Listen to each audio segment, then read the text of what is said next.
we're changing. So we're changing our behaviours, we're changing our relationships with ourselves, even if we're not consciously doing it. It's just happening as a result of everything that's moving. Now in that, we could live a very simple life from now on, and we could have the same power to transform the world, and as we define it, the world could be the people around us, our family, our friends, by being grounded or rooted in good intention, of generosity, of kindness, of compassion, of honesty. All these things, they're just basic human goodness, and the intention is far more powerful than whatever action follows it. Now, if you align a good intention with a good action, for want of a better phrase, then it's going to bring about the positive changes that you want in life. So rather than looking at what actions can we take, what big things can we create, it's coming back to, how do I want to operate? What kind of values do I have? What's important to me? And then to root into ourselves, or to delve into ourselves enough to find what our intention behind what we want is.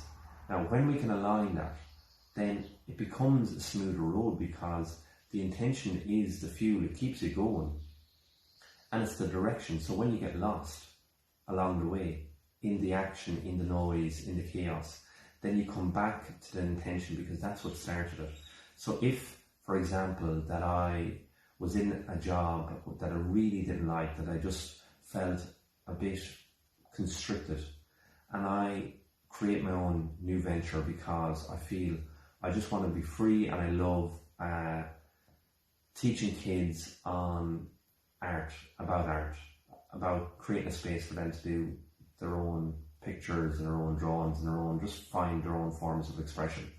Then that feeling behind it, that intention of helping kids connect to themselves, is such an important thing to acknowledge, because when I'm going and planning classes or trying to get the word out, then maybe I get a bit sidetracked, maybe I get a bit lost, and then I come back to the original intention of why I wanted to do this in the first place, because it feeds my soul, because it makes me feel alive, it shares the gifts that I've had or received along the way, and it's an environment that is fun, that's creative, that's playful.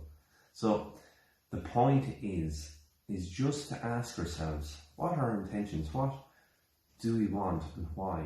And it's almost that Simon Sinek, or that framework of looking at it and saying, why?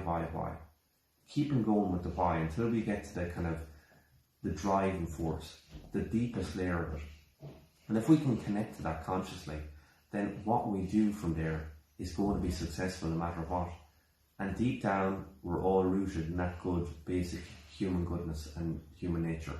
So, more so than anything, this message is about, you don't need to do anything big in the world. You don't need to create the next big movement.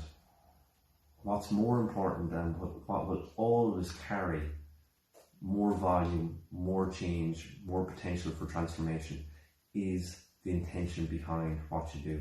The intention behind your words, behind your actions, behind how you interact with people on a daily basis.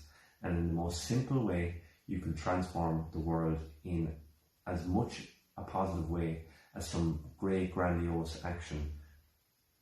So just come home to yourself and just see what works for you, what feels good, and then follow that. And that's exactly what you're meant to do. So I hope you enjoy the message. Take care, and if you share the message, I'd love to actually see that, because it's just spreading the word, and we'll talk soon.